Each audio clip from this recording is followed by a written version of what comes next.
दोस्तों जैसा कि आप सब देख रहे हैं, जब से यूएसए के प्रेसिडेंट डोनाल्ड ट्रंप बने हैं तब से ट्रंप पूरी दुनिया के देशों को टैरिफ की धमकी दिया करते हैं। इसके अलावा कहीं भी कॉन्फ्लिक्ट जैसी सिचुएशन बनी होगी और जैसे ही वो कॉन्फ्लिक्ट रुक जाएगी तो उसका क्रेडिट लेने में ट्रंप बिल्कुल भी नहीं चूकते और फिर पूरी दुनिया में ये ढिंडोरा पीटने लगते हैं कि देखो ये सीज फायर भी मैं नहीं करवाया है, जबकि ऐसा कुछ भी नहीं होता। देखिए, जब इस बार यूएस में प्रेसिडेंशियल इलेक्शन हो रहे थे तब ट्रंप ये कह रहे थे अपने चुनाव प्रचार के दौरान कि जब मैं प्रेसिडेंट बनूंगा तब मैं रशिया यूक्रेन वॉर जो चल रही है उसको रुकवा दूंगा और पूरे वर्ल्ड में शांति स्थापित करूंगा। लेकिन डोनाल्ड ट्रंप तो इसका उल्टा कर रहे हैं। शांति तो स्थापित करना तो बहुत दूर की बात है, बल्कि ये तो पूरी दुनिया के लिए खतरा बनते जा रहे हैं। दरअसल इन दिनों आप एक ट्रीटी का नाम काफी सुन रहे होंगे जिसका नाम है INF ट्रीटी, और इस ट्रीटी को रशिया ने मानने से इंकार कर दिया है और इस ट्रीटी की वजह से ही दुनिया एक बड़ी तबाही से बची हुई थी। चूंकि अब इस ट्रीटी को रशिया ने मानने से साफ मना कर दिया है तो यह काफी चिंता की बात है। अब आपके मन में कई सारे सवाल आ रहे होंगे कि आखिर क्या है ये INF ट्रीटी और इस किसके किसके बीच में हुई है, इसके अलावा ये पूरी दुनिया के लिए खतरा कैसे बन सकती है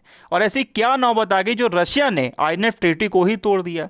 दोस्तों आज के इस वीडियो में हम हर एक बात पर चर्चा करेंगे, लेकिन दोस्तों अगर आपको ये वीडियो अच्छी लगे तो चैनल को सब्सक्राइब जरूर कर लीजिएगा।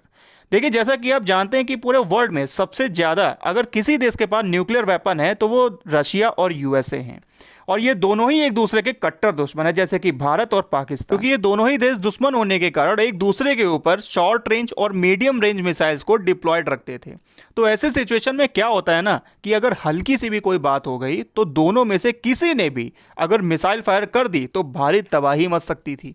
तो इस टेंस्ड सिचुएशन को देखते हुए उस समय के यूएस प्रेसिडेंट रोनाल्ड रेगन और यूएसएसआर के जनरल सेक्रेटरी मिखाइल गोर्बाचेव के बीच 8 दिसंबर 1987 को ट्रीटी साइन होती है जिसका नाम था INF ट्रीटी, यानी intermediate range nuclear force treaty. इसके अलावा इसे आर्म्स कंट्रोल ट्रीटी भी कहा गया। जानकारी के लिए मैं आपको बता दूं कि उस समय रशिया को यूएसएसआर कहा जाता था क्योंकि रशिया अनडिवाइडेड था, लेकिन मैं इस वीडियो में यूएसएसआर नहीं बल्कि रशिया कहूंगा ताकि आपको कंफ्यूजन ना हो। देखिए, दरअसल इस ट्रीटी को साइन करने का मकसद यह था कि यूएस और रशिया एक दूसरे के ऊपर न्यूक्लियर वॉरर ले जाने वाली बैलिस्टिक मिसाइल्स और क्रूज मिसाइल को एक दूसरे के ऊपर तान कर रखते थे जिनकी रेंज लगभग 5500 किलोमीटर थी। तो इस ट्रीटी में यह तय हुआ कि दोनों देशों के पास में जो न्यूक्लियर वॉरर ले जाने वाली इंटरमीडिएट रेंज वाली जो मिसाइल्स हैं उनकी डिप्लॉयमेंट हटाई जाएगी और काफी हद तक इन मिसाइल्स को डिस्ट्रॉय भी कर दिया जाए। तो हुआ यह कि 1987 में ट्रीटी पर साइन हुए थे और 1991 तक 2692 मिसाइल्स को दोनों देशों ने डिस्ट्रॉय कर दिया।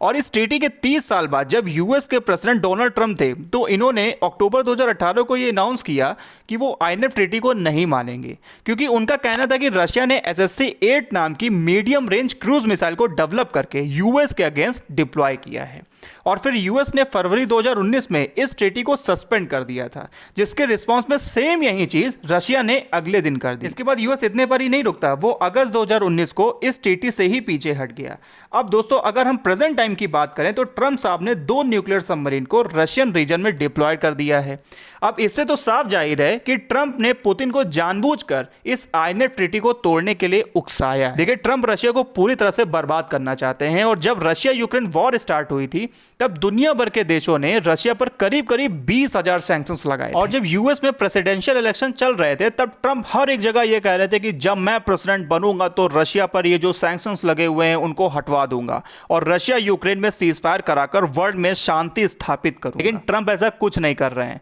बल्कि भारत के ऊपर प्रेशर बना रहे हैं कि भारत रशिया से क्रूड ऑयल को परचेज ना करे, क्योंकि अगर भारत रशिया से ऑयल परचेज नहीं करेगा तो रशिया काफी हद तक कमजोर हो जाएगा और ट्रंप यही चाहते हैं कि भारत रशिया से क्रूड ऑयल परचेज ना करे। लेकिन भारत ऐसा बिल्कुल नहीं करेगा, क्योंकि भारत और रशिया के रिलेशंस कई दशकों पुराने हैं और पिछले कई दशकों में अगर आप देखें तो जब भारत को जरूरत पड़ी है तो किसी ने हेल्प करी हो या ना करी हो, लेकिन रशिया ने जरूर करी है। दोस्तों इस पूरी खबर पर आपकी क्या राय है कमेंट करके जरूर बताइएगा और वीडियो अच्छी लगी हो तो चैनल को सब्सक्राइब जरूर कीजिएगा।